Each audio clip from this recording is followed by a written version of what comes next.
So we're on week 2 of this series that we've been doing. Before I get into the actual sermon part of this, we're going to be talking about Joseph. We're going to be talking about walking through Joseph's life. This is going to be a 10-week series from here on out. It's 11 weeks in total.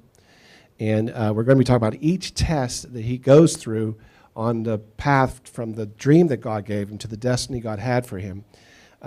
So let me just ask you this question, because today's the pride test. Do you have a problem with pride?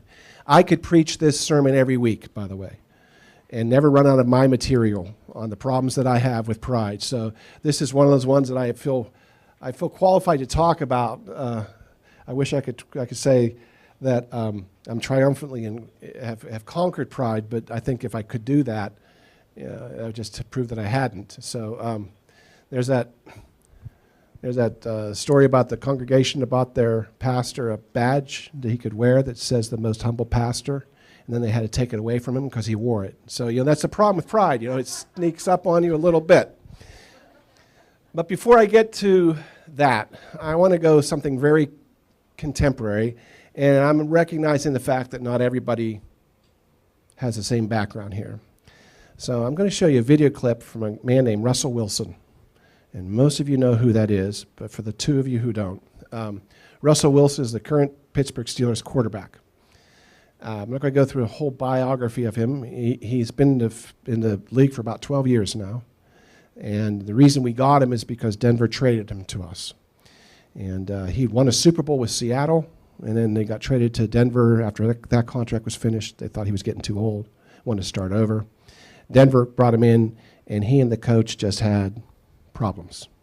I don't know the whole story there. All I know is that he was famous for having problems with the coach there, and it didn't work out. He had a 3-year contract. He's in the final year of his 3-year contract, and Denver wanted rid of him so badly that they paid the Steelers $39 million to take him off their hands. So a $40 million contract. They said, if you pay $1 million, we'll give you $39. Just take him. Apparently what happened, he's married to a very famous singer I never heard of, called Sierra. And between the two of them, they have a huge social media presence. And when he started having problems with the coach, he went to social media. And that was considered toxic and horrible, and he's a prima donna, and he's him first, his brand is all that matters, and all these stories came out on him. And so when we heard he was coming to Pittsburgh, and oh no, we don't need another one of those. We've had those in spades here. And so, I was a little bit nervous. Now, I'm not a huge fan of the Steelers like I used to be. I used to live and die by them, but I still watch them. And so I watched his interview when he first came to Latrobe, and I thought, this guy seems pretty normal to me. He doesn't look like a prima donna at all. He didn't come in a fur coat or any of the weird things. He seemed normal. And I heard him talk a couple times, and, okay, this might be interesting. And then he got hurt. And so for 6 weeks, he doesn't play at all. The guy comes in instead, does a pretty good job, takes us to a 4-2 season. And then, strangely, no one could believe it, Mike Tomlin decided, I'm going to take out that winning quarterback and put Russell Wilson in because he's healed now. And people are like, are you nuts? Guy hasn't played in over a year. He's coming off an injury. That's crazy. That's crazy. Well, 2 weeks ago was Russell Wilson's first start, and it started looking just like you would expect. He's got rust all over him, and he's throwing the ball in the dirt 10 yards in front of his receiver. It was bad. But then something happened, and for the last 3 quarters, he played lights out, and the Steelers looked better than they had all year. And all of a sudden, the narrative changes from Tomlin's an idiot to Tomlin's a genius. Look at this. Everybody should have seen this. This guy's amazing. And all the broadcasters were talking about how great he did. And I'm going to show you his post-game presser after that first game. Now, if there's ever a time to be a prima donna, this is it, right? He just showed the whole world they were wrong. And so I was very curious to see how he would react to this and what would his reaction be. So let me play this to you now. It's been a while. It's just been 6 weeks from really playing. And I'm just grateful for my teammates, man. These guys did so much. They did so well. Saying, this is my first game here, man. How special is this, man? I thank God for it. And so that was a blessing in itself. You mentioned wanting to remain neutral, but it seems like there are emotions, obviously, that come with being able to get in the game, especially after dealing with the calf injury and everything else. Just what are you feeling right now? I feel a sense of just unbelievable gratitude. Coming to an amazing place. When Coach Tomlin called me and Omar, I knew it was here. The men that we have in that locker room, the Bible studies that we have, the communication that we have on the field, the time that we share together in Latrobe, even though I was down and out for a little bit there, just all that I think was in a way played into tonight, and just the belief. You know, my favorite scripture, one of my favorite ones is I've been sitting on, is just Hebrews 11, and just by faith. It says by faith, and I think we just got a lot of faith in who we are, where we're going, what we can do. Okay. So, as a Steeler fan, that warms the cockles of your heart, right? I mean, this just sounds great. Bible studies in the locker room, are you kidding me? I didn't know that was going on. And I knew Mike Tomlin's a professing Christian. He goes to a church, and he's really vocal about that. But that was just, I thought, wow, this is great. And 11 years ago, when we started this church, if I'd had that video, I would have preached the whole sermon on it. There's a problem. In the last 3 years, God's been working on my heart. And he's been yanking off these glasses that I've had on myself, the American Christian glasses, where I see everything through the lenses of American Christianity. And before I go on, I got to tell you something. This is in no way, in any way, criticism of this man. As far as I know, he's a sincere Christian trying to work out his faith with fear and trembling, and I believe that. And also, as a Steeler fan, I hope he has a great year and goes to the Super Bowl and wins it. But talking about miracles. But my criticism of the Christian church that's teaching him, the Christian church that taught me and taught some of you, because what he just said there is epitome American Christianity, and it has to stop. Hebrews 11, he's right. It's the by faith chapter. But it's not about having faith in your offensive line or your defense to get you the ball back. It's about having faith in God. Hebrews 11 teaches you that these people that the writer's talking about did incredible things by faith for God, by God. And that's what faith really is supposed to be. It's in God. And what we do as American Christians is we combine Christianity with the American philosophy and dream, and we turn it into Christianity is about making me achieve my American dream. Now, there used to be a slogan, Coca-Cola, for years, you know, things are better with Coke. Well, we've just changed it. We've changed it. Things are better with Jesus. You know, you have a life, it's got some hardships, you know, okay, but just add Jesus to it.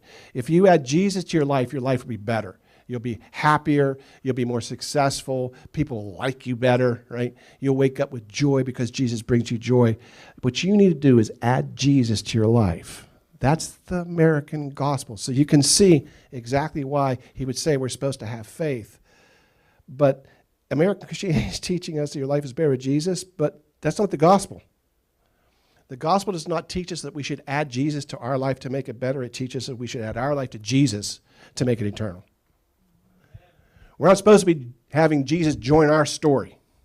We're supposed to be joining his story. Our story is temporal. It's going to end. And I just want you to say that he said all the right things. He had the right tone.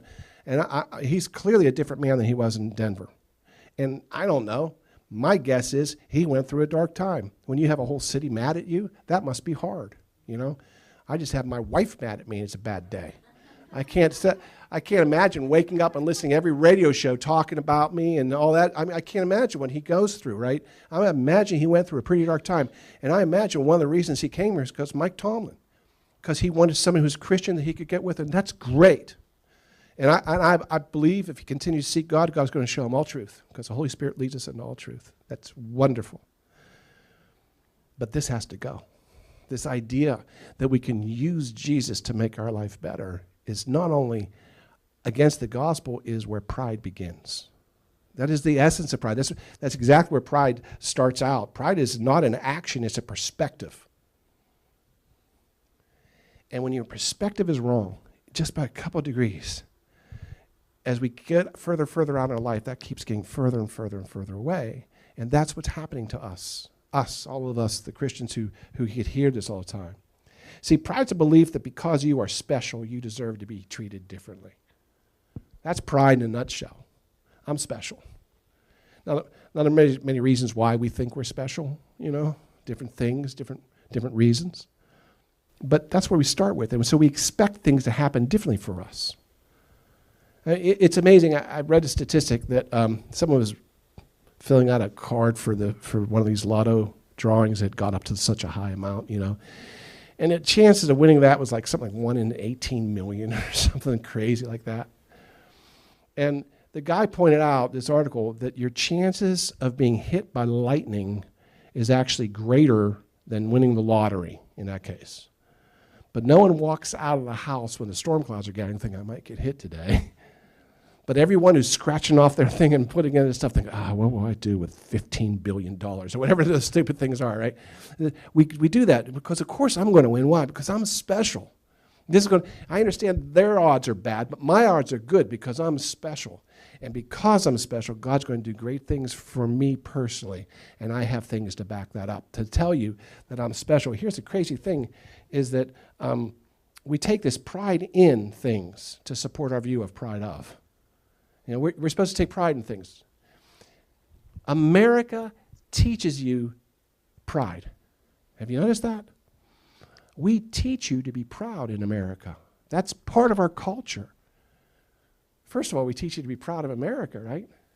I'm proud to be an American, where at least I know I'm free. How many times have you heard that song in the past couple months?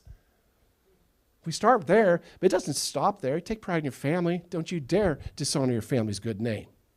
Take pride in your family. You're supposed to take pride in your family. You should take pride in your abilities. This is me. When I grew up, when I learned to tie my shoes, my mom, being a good mom, would say, oh, Marky, you learned to tie your shoes. I'm so proud of you. Do you know they don't teach that anymore? I don't know if you've paid attention to the way your kids are teaching your grandkids, but that's no good anymore. You're not supposed to tell your child, Mommy's proud of you, because that makes them seek your approval, they tell you. You know what you're supposed to say now? Aren't you proud of yourself? Do you wonder why we have an entire month to pride in this country? It starts there. Because we don't want you seeking approval of your parent, but what we really don't want you seeking approval of is your Heavenly Father. And if we can break it from your earthly father, then we don't have to worry about you going to your Heavenly Father. See? Aren't you proud of yourself? The first time I noticed it was on one of these shows where they're competing for a prize, you know, and they did well, and they came off and said, I'm just so proud of myself that I was able to do that. I'm so proud of myself. And I thought that was weird to me. What do you mean you're proud of yourself you're able to do that? It's strange to me, but that's what it is now. It's proud of yourself. You're proud of your own abilities. And so we're raised to believe that, all kind of a pride, you know, pride on parade. I can't spell parade. Pride on party. Things I was taught to be proud of. I'll fix that by tomorrow, don't worry. I'll have that one fixed. Pride on pard. You know, it's a Texas thing. I should have just told you that's a Texas expression. Y'all would have believed me. Y'all would have believed me. Your country, your family, your status. Oh, that's a good one, status. Your status, that's a good one. We actually buy things for our status, right? We call them status symbols. Do you have any of them? Why do you have them? Why do we buy designer clothes? Pretty much the same thing as the non-designer clothes, but it has the designer's name on it.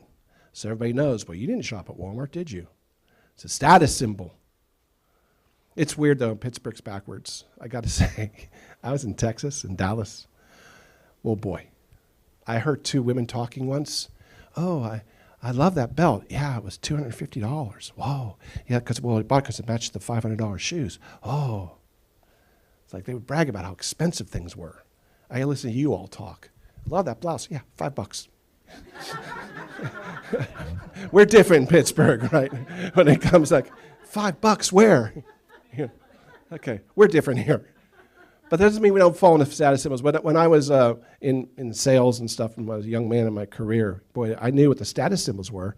The Rolex watch was a big status symbol. Also, if you had a college ring from some very prestigious college, but most of the Rolex watch, that was a big one. And the really successful people drove either Mercedes or a BMW. If they're young, they drove a BMW. If they're older, they drove the Mercedes. And that's how you knew. And then they would have a Mont Blanc pen. Have you seen those fountain pens? I don't think that's as big a deal anymore because no one uses pens anymore, but they had this Mont Blanc. It was like a couple $100 pen. And they put that down on the table when they're talking, and they're flashing their Rolex, and that's how you knew they were successful, right? That's how we knew.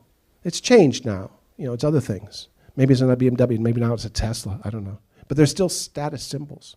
Where you live, 90210. Everybody knows that zip code. Why? Because important people live there. Everything about us, we have these statuses, and we have symbols of our status to let everybody know, in case you don't know, in case you've never met me, I'm important. I want you to know that by the watch I wear or the phone I have or whatever it is, whatever the status symbols are. Your position is different than your status. Your position is known by the people in your organization or your family, but the status is known by anybody. Those two different things. And your abilities, you can tie your shoes. Aren't you proud of yourself? Listen, I can tie my shoes in the dark. It's not that big a deal. Are you proud of your abilities? Are you proud of this? Is the good one. You're unique. Just like everybody else. You're unique. Right? Just like everyone. But you're unique. And it makes you special. We used to joke about this a few years ago. We called everybody snowflakes. You're unique like nobody else. But what are we teaching you? You're special. You're special. And because you're special, you're different. And that's where pride begins. So what we think is this. We teach people to be prideful, and then when the child starts speaking pridefully, shh, you don't say that. You have to act humbly. It's okay to be proud, but you need to act humbly. That's America. We expect our prideful people to act humbly, but we expect you to be prideful. That's how it works. But you can't be proud in a dozen things on earth and control your pride by just saying the right thing. You just can't. That doesn't control your pride. It just hides it, and it doesn't hide it very well. Do you guys remember this? Some of you guys as old as me. Superman used to be truth, justice, and the American way. It's not anymore, by the way. Can't have the American way. That's imperial. Now it's, I think, truth, justice, and a better way. Sounds like a shopping slogan. But it's interesting because the guy who came up with this, of course, is Jewish.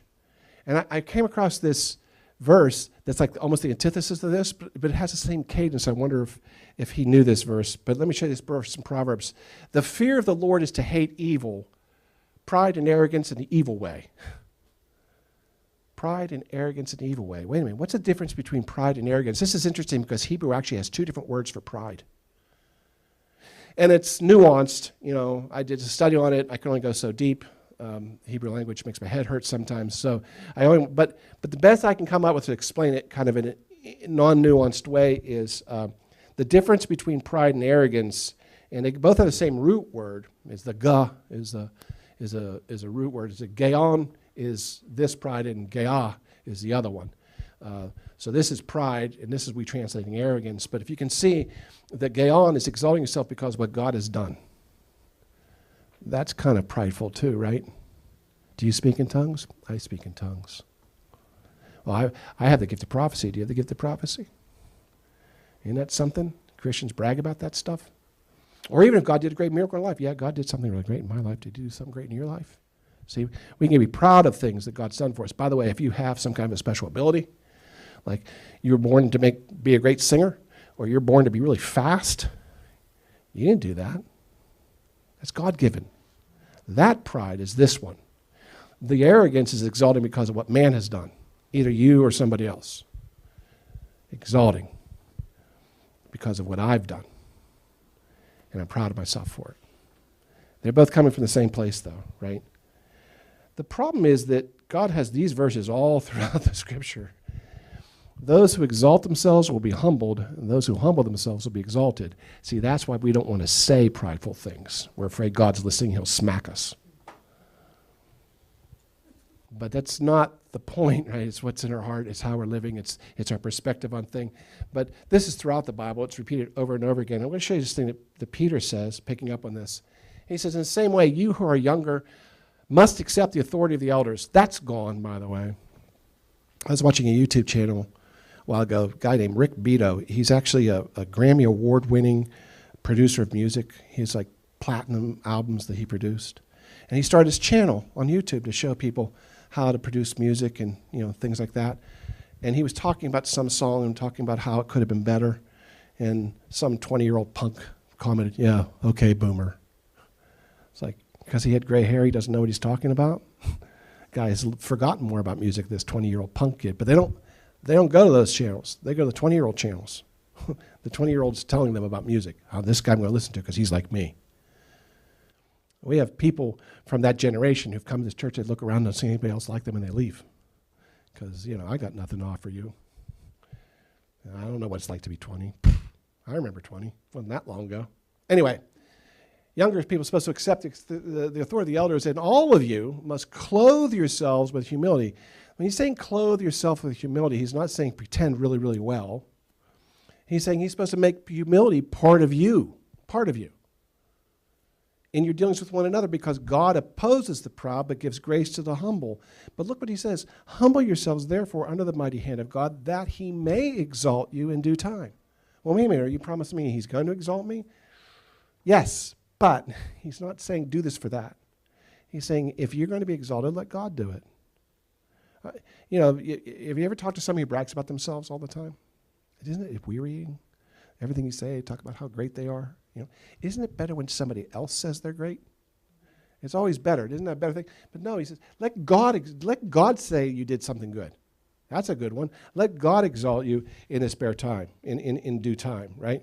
See, humbling yourself isn't just saying the right things. It's seeking first the kingdom of God. Here's the thing. I know it's going to shock some people. God doesn't care who wins the Super Bowl. God doesn't care, really, that the Steelers won the game 2 weeks ago. I know it's shocking.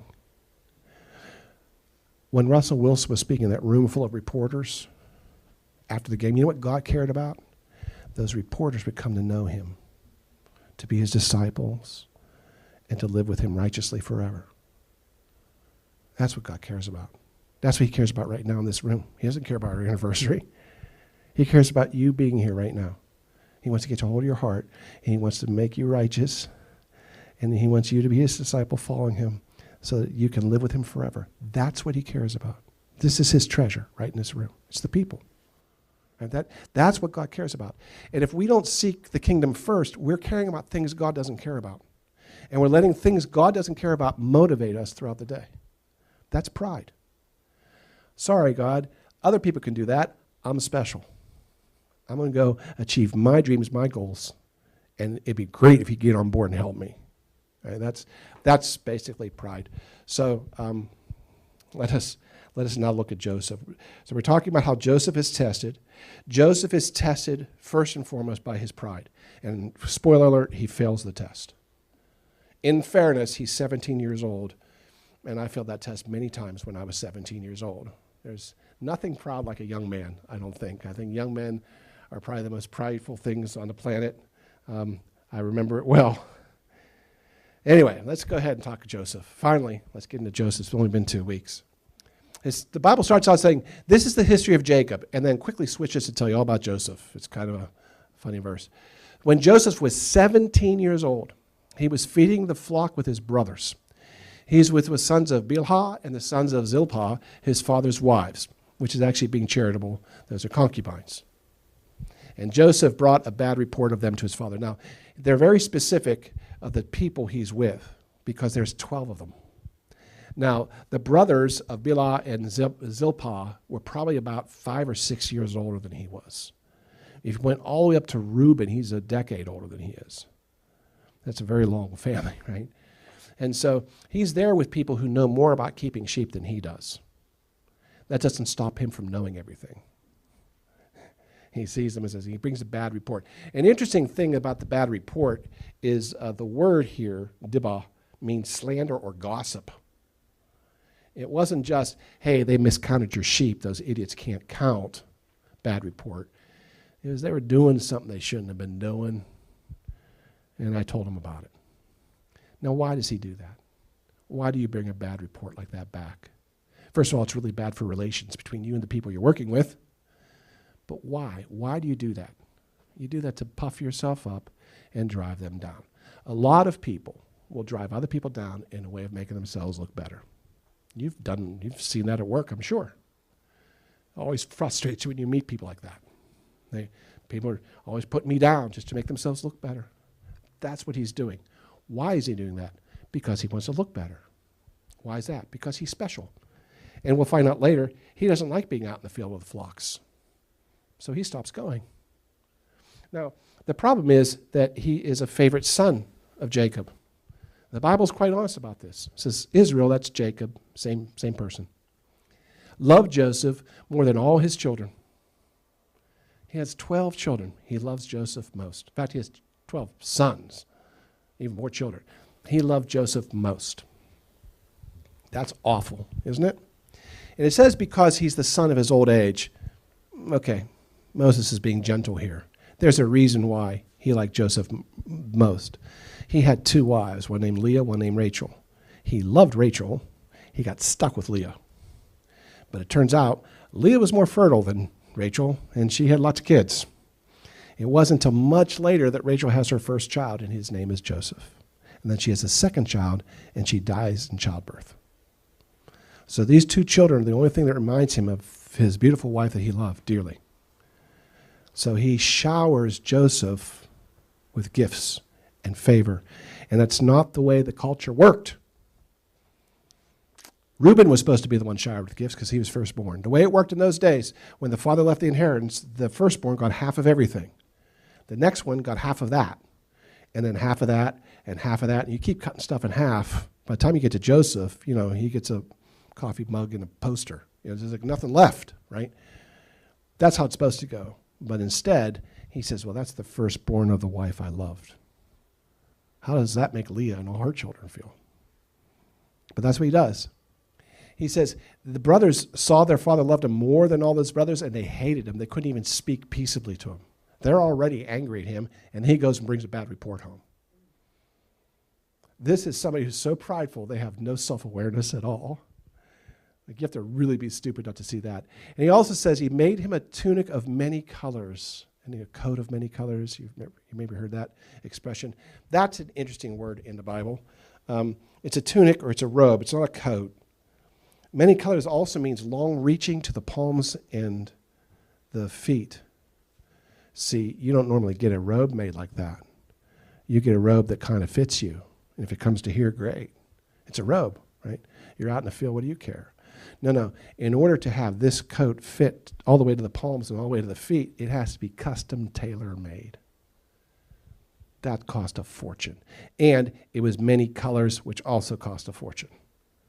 This is not just a robe. This is a status symbol. Wherever Joseph goes, he wears that robe, and people can know, whoa, this guy's important. Jacob was rich, by the way, very rich. God had blessed him. Lots of money.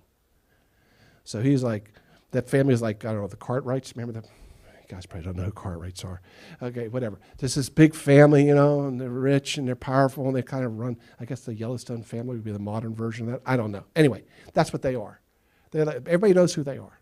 That family, they're rich. They're powerful, right? So, to make matters worse, God steps in and gives them 2 dreams. It's like it's bad enough that Jacob has shown him favoritism. Now God's going to show him favoritism. Can you see why he maybe had a problem with pride here? Now Joseph had a dream, and he told it to his brothers, and they hated him even more. That was a smart move. That was really brilliant there, Joseph. Your brothers are sitting out there. They can't barely stand to talk to you, and you walk up to them and kind of say, I don't know how to put this, but I'm kind of a big deal. yeah, God's speaking to me now. So you guys better be nice. Especially when he tells us what the dream is. Hey, I got to hear this dream. You'll love this. You'll love this dream. We're all there binding sheaves in the field. You know that thing I never do because I don't want to get a splinter? There we were, binding sheaves, and behold, my sheaf arose and stood upright, and indeed your sheaf stood all around and bowed down to my sheaf. Isn't that a great one? This is God. What do you suppose God's saying there? Just talk amongst yourselves. What do you think that is? And his brother said, you're going to reign over us, little punk? Or shall you have dominion over us? And they hated him even more. And Joseph doesn't even know. He doesn't even see it. He is so prideful. He just thinks everybody loves him. There's this song that Mac Davis wrote called Lord, It's So Hard to Be Humble. Lord, it's so hard to be humble when you're perfect in every way. I can't wait to look in the mirror. I get better looking each day. To know me is to love me. I must be some kind of a man. Oh, Lord, it's so hard to be humble, but I'm doing the best that I can. Yeah. That's like Joseph, man. It's just hard to be humble. Everything's like this. It's like, wow. He doesn't even see it. He just assumes everybody loves him. Yeah, everybody loves him. They're going to love this. They're going to love this. And then he got a second one. He dreamed still another dream. And, of course, he told it to his brothers because, he didn't learn anything for the first time. Look, I dreamed another dream. This one's really wild because the sun, the moon, and 11 stars, 1, 2, 3, 4, 5, 6, all bowed down. All bowed down to me. The sun, the moon, and all the stars bowed down to me. And this time they told his father and his brothers, just want you to know, Dad, God told me something about you. You're going to want to hear this. And his father rebuked him. Shh, shut up. What is this dream you've dreamed? Shall your mother and I and your brothers indeed come to bow down to the earth before you? And I don't really know what mother they're talking about because his mother died. Maybe Leah, I don't know. And his brothers envied him, but his father kept the matter in mind. Because his father knows God's speaking to him. And it's interesting. But Joseph has no clue that he's just trying to find a word to say that I can say in church. He just made all of his brothers mad. Because of his pride, right?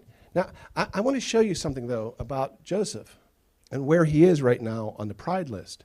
He's got them all. He's proud of his people, of course, because they're chosen by God. He's proud of his family because they're the most powerful family in the land. He's proud of his status. He's so proud of his status, he wears his coat wherever he goes. He's proud of his position because he knows his father has exalted him amongst the other ones, above the other ones. And he's proud of his abilities. We see that because he doesn't know anything about sheep keeping, but he's bringing back bad reports about those who are doing it. He could just sit down, shut up, and watch and learn how to do this. But no, he's bringing back reports. Like, did you know they made this mistake and that mistake? I caught it because I'm really smart. Right? You see it. And he knows he's unique to God.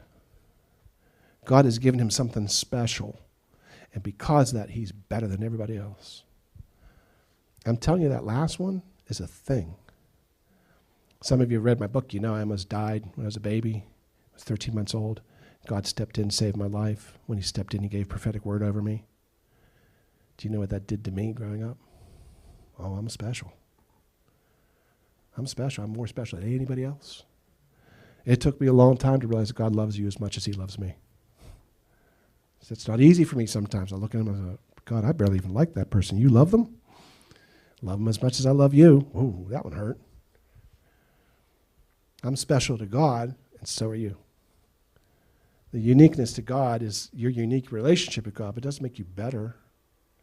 God wants to see each one of you at his table in heaven.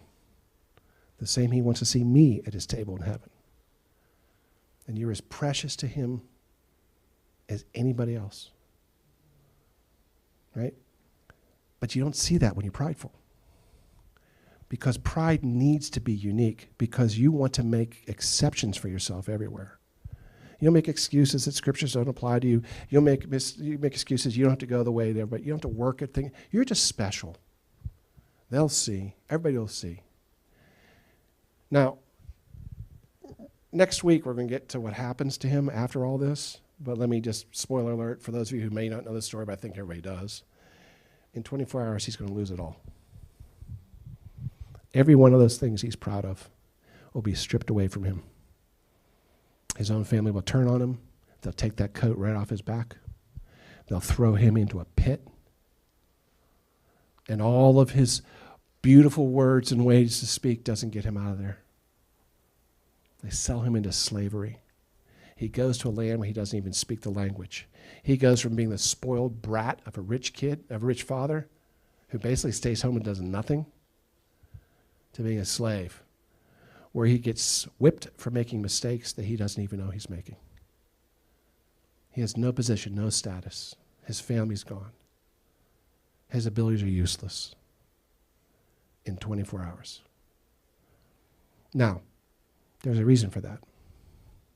Because God has also placed in him abilities that are going to save civilization. Victoria got on me for saying that. Says he was not the ruler of the world. Pretty much. I mean, Egyptian civilization was it. It was the prime of humanity at the time. And it's not just Egypt. It's all the lands around Egypt as well. God is going to raise Joseph up to save them all. Because Joseph has abilities, but God can't use any of them if he's prideful. God may have blessed you with abilities that are buried, that he can't even use because of your pride. So, this is not unusual, by the way. Moses had pride too. He was the prince of Egypt. He was a great commander. They shouted his name. He won a great battle for Pharaoh when he was a prince of Egypt. He was a very prideful young man. And when God says, I'm going to make you the deliverer of my people, he goes, okay, let me get started then. He just goes out and kills an Egyptian. But he's prideful. And then he has to run for his life. It takes God 40 years to get the pride out of him and bring him back. It's amazing. 40 years. He'll do it to Joseph in 12. That's a crash course in pride removal. And that's painful. He's going to go through some pain and some situations that I can't imagine. God worked on me much slower. Still working on me. But much slower. I didn't go through anything like Joseph went through. But you know what? It's kind of looking back, I regret because I see now that I had opportunities to really be used by God in my 20s and my 30s. And I wasn't. That's on me because I wouldn't let go of the pride. In 24 hours, he's going to lose everything.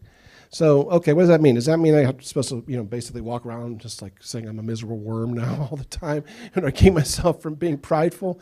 No, I'm telling you, it's a perspective. It doesn't matter what you say. It's a perspective, right? Listen, it does not diminish me to say God is smarter than I am. It doesn't diminish me at all. It doesn't diminish me at all to say God loves you as much as he loves me. That doesn't diminish me. It doesn't diminish who I am. It doesn't. It's okay to say, yeah, God's really better at this than I am. It's also okay to say, I don't know exactly what God wants me to do, but I know I want to do what God wants me to do. What Jesus says, seek first the kingdom of heaven. It's not walking around as a worm. He doesn't need false humility. True humility is knowing who God is, not who you are. If you really know who God is, then you won't have the problems with this. See, here's the amazing thing to me that's kind of astonishing. Knowing that he's going to have everything stripped away in 24 hours because of his pride, after he's done, after God has done, and he's given him the new alignment, like one of those chiropractors, your neck's out like that. Once he gives him that adjustment, once he gets him right, he gives him back everything and more. It isn't the stuff that's the problem, it's the attitude. If you got the attitude right, God can do anything with you, including giving you good stuff. That's not why you get the attitude right. I'm simply saying God may have plans for you that include that. I'm not saying he doesn't. I'm saying you shouldn't care, and if you really know who God is, you won't care. And so now it's like, what do you want to do, God? I don't care. As long as I'm with you, I'm still with you, right? That's all I care about. All I care. I want to show you that. I'm jumping way ahead in the story, but I want to show you this is amazing because he actually gets everything back. Eventually, he passes this test. And we know he passes that test because we see when he gets pulled into, you guys kind of know the story. He's going to be sold into slavery. He's going to get raised up to a point. He's going to get knocked down again because a woman lies about him. He's going to get raised up again. And then they're going to forget about him. And then he's going to get raised up a third time. This is just taking care of his pride. Recognizing God's in charge. But when he's finally there, he's brought out of the prison into Pharaoh's court. And this is his big moment to shine. And so the Pharaoh calls him in. They sent to Joseph because the guy says, I think Joseph can handle your dream. I think he can tell you. So he goes, they bring him in, and Pharaoh says to Joseph, I've had a dream, and no one can interpret it. But I've heard said of you that you can understand dreams, and you can interpret it. And watch what Joseph says. Here's how we know he won the pride test. Joseph answered to Pharaoh saying, it's not in me. You heard wrong. I don't have that ability. It's not me, but God will give you your answer, right? He passed that pride test. He did. He got it right. The first time he doesn't. Because here's his opportunity, another dream. That's how God got him in this trouble to begin with, talking about his dreams. Now Pharaoh's going to give him a dream. God gives the dreams, not me. But he's going to give you your answer. And then God rebuilds Joseph back up and exalts him. I want you to see this. First of all, his ability. That's the first thing we see. Remember that ability he thought he had, or was useless where he was sent? Watch now. The advice was good in the eyes of Pharaoh and eyes of all his servants. And Pharaoh says, can we find a man like this? A man in whom is the Spirit of God. Insomuch as God has shown you all this, there is no one as discerning and wise as you. Joseph, you're the wisest man in the kingdom. Joseph isn't saying that. The king of the kingdom is saying that. That's a pretty good exaltation based on your abilities, right? And then he's going to take care of his position too. You're going to be over all my house and all my people. No one's going to move a hand or a foot without you saying it. Only in regard to the throne will I be greater than you. I have set you over all of Egypt. Wow, there's a position. Being head of Jacob's house is pretty good. Being in charge of all of Egypt, the greatest power on earth, even better. But God can trust him with this now because he's got his alignment right. Oh, remember that coat they yanked off him and threw away? Watch what Pharaoh puts on him. He takes his signet ring, puts it on his hand. That's a status symbol. And he clothed him in a robe of fine linen that I'm sure was better than anything Jacob could have bought. This is Pharaoh's money we're talking now. He returns the robe to him. And then he puts a gold chain around his neck on top of it. So there'll be no one doubts who this person is. He gave him position. He gave him his status symbols back. And Joseph finally was ready to receive everything God wanted to give him. He'll get his family returned to him too, as well. In fact, when the family comes, they're exalted. When Pharaoh heard that Joseph's family came, he was excited. Joseph's brothers have come. And Pharaoh said to Joseph, say to your brothers, do this, load up your animals, depart, go to the land of Canaan, bring all of your father and your household and come to me, and I will give you the best land of Egypt, and you'll eat the fat of the land. His whole family got exalted. It's not God can't bless you on earth. It's that can't become your focus on earth. Your focus is God. Do you love the gift? Do you love the giver? So Joseph would pass the test of pride because he basically had it knocked out of him. We don't normally go through that. God's working on us slower and more gently. But humility becomes the foundation upon which God builds righteousness. I gave you a quote last week from A.W. Tozer. Here's another one. Man's worth reading. In every Christian's heart, there's a cross and a throne. And the Christian is on the throne until he puts himself on the cross. If he refuses the cross, he remains on the throne. And this is at the bottom of the backsliding of worldliness among gospel believers. We want to be saved, but we insist that Christ do all the dying. That's the problem. Why do you think Jesus says, pick up your cross and follow me?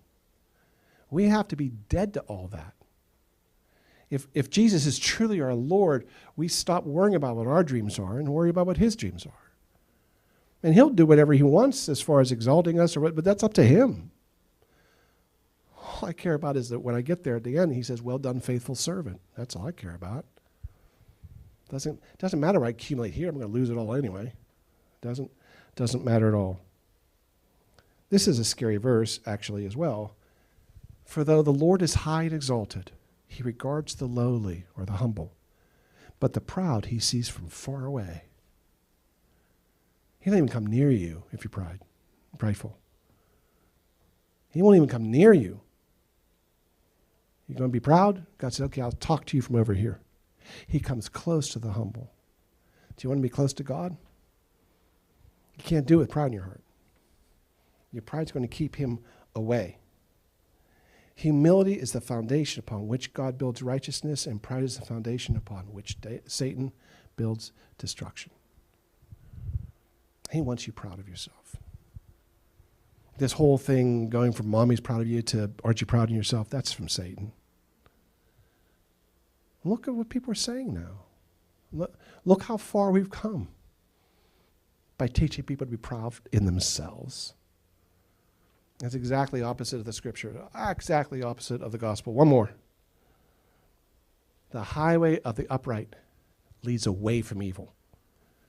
Those who guard their direction preserve their lives. And that's an easy sentence to understand. I don't want to be near evil. I want to walk away. Okay, that's me. But then he goes on and says, pride goes before destruction. So you're either on a highway leading away, or you're on a highway leading towards. And guess what's leading you towards it? Pride.